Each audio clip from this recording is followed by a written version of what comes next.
resenha do livro Muitas Vidas, Muitos Mestres. Antes de mais nada, devemos considerar que esse livro a princípio destinou-se à sociedade americana, que tem uma cultura totalmente distinta da latino-americana no tocante à religiosidade. Para os norte-americanos, a vida se resume em matéria. E a matéria deseja poder. Esse livro e mais dois do mesmo autor está comigo já há alguns anos, e cada vez que procurava um outro livro para resenhar ele aparecia. Brian Weiss, um renomado psiquiatra americano, e como bem, destreinado para pensar como cientista e médico, ou seja, moldado no conservadorismo de que só existe o que se consegue provar. Naturalmente cético, para Dr. Brian a vida cessa após a morte física. Esse livro, publicado no Brasil pela Sextante em 2009, que alega ter vendido mais de 1 milhão de exemplares no Brasil, cujos temas são vidas pós-morte física, reencarnação e terapia de vidas passadas, o que acabou por tornar o médico uma referência mundial. Não esqueça de se inscrever no canal, dar seus likes, compartilhar nosso vídeos, comentarem. Apoie a literatura espiritualista. A protagonista da história ou pesquisa do Dr. Brian chama-se Catherine. Tinha ela uma vida sobrecarregada de temores. Tinha medo de água, de avião, do escuro, de morrer de se engasgar, e isso lhe causava dificuldades de engolir pílulas. Costumava dormir dentro de um armário embutido onde residia a fim de se sentir mais segura. Dr. Brian começou a usar a técnica da investigação entrevista pela infância. Para nós leigos, dá a impressão que é um bate-papo que não leva a nada. Mas o psiquiatra está ali sentado, observando o que diz o cliente, seus trejeitos, tom da voz, etc. Dr. Brian, a princípio, não hesitaria em prescrever tranquilizantes ou antidepressivos, caso houvesse necessidade. Aos poucos, Catherine foi falando a respeito da depressão de sua mãe e alcoolismo do pai. No tocante à fé, era católica e não tinha nenhum interesse por ocultismo, misticismo ou metafísica. Certa feita, Catherine foi uma exposição de artefatos do Egito Antigo e surpreendeu a todos ao dizer certas coisas que até o guia desconhecia. Então Dr. Brian resolveu apelar. Estamos hoje abordando o livro Muitas Vidas, Muitos Mestres, de um renomado psiquiatra americano. Referência internacional em tratamento com regressão. Propôs o tratamento hipnótico regressivo e a cliente aceito de imediato. E assim, o véu da espiritualidade começou a se desvendar. Catherine regrediu a períodos antes de Cristo. E assim foi sendo descobertos os motivos de seus temores, ansiedades e o medo da morte.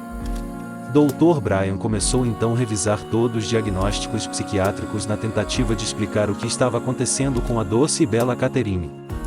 Esquizofrenia não poderia, pois não tinha distúrbios cognitivos ou de pensamento, alucinações inexistia, não tinha casos de delírio ou muito menos, personalidades duplas. Não era atriz e não era consumidora de alucinógenos. Em dado momento da sessão, Dr. Brian pergunta a Catherine, por curiosidade, qual seria o papel dele nas lembranças dela. Mesmo não acreditando em vida após morte física, reencarnação, experiências extracorpóreas e fenômenos afins.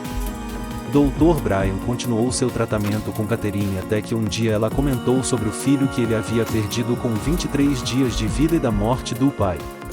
A partir desse momento, mesmo com todo o método científico, com todo o ceticismo, a vida dele começou a mudar. Coisas que até então não entendia passou a ter explicação. Dr. Brian continuou com as sessões de regressão em Catherine na busca de encontrar respostas científicas que explicação o tal da pós-morte física. E ela foi paulatinamente se curando. Um momento que me chamou a atenção foi quando ela disse que em uma das vidas dela, havia sido prostituta e por se sentir constrangida resolveu não abordar aquela existência. Dr. Brian então no livro justifica que mesmo em hipnose Catherine podia censurar o que não lhe agradasse. Dr. Brian concentrou suas atenções no momento da morte física em cada existência de Catherine na busca de obter a veracidade científica. No final do livro temos um psiquiatra totalmente diferente daquele que começou a história de seu livro. Um homem muito mais espiritualizado e humano. Convidando seus colegas da medicina para a necessidade de darem mais atenção, paciência, compreensão e a compaixão aos que lhe procuram. Dr. Brian. Li vários comentários e cheios de elogios ao livro Muitas Vidas, muitos mestres e muitos dizendo que o livro trouxe os princípios da reencarnação e que desconheciam a possibilidade de uma transformação através de uma filosofia espiritual. Do ponto de vista do público norte-americano, tudo bem. Beleza.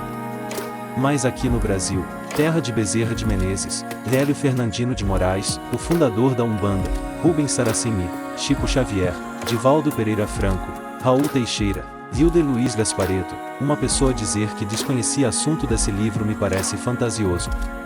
Podemos citar livros antiguíssimos como Ação e Reação de Chico Xavier, Pelo Espírito André Luiz, Nosso Lar, Brasil Coração do Mundo, Pátria do Evangelho entre outros mil. Apesar de suas crenças, a assimilação por parte do terapeuta foi feita de forma direta, compreensiva, desprovida de julgamentos e interpretações culturais. Dr. Braille esteve no Brasil, no mínimo 4 vezes, onde fez muitas palestras e ficou admirado com a mente aberta do brasileiro a respeito do assunto dos livros dele.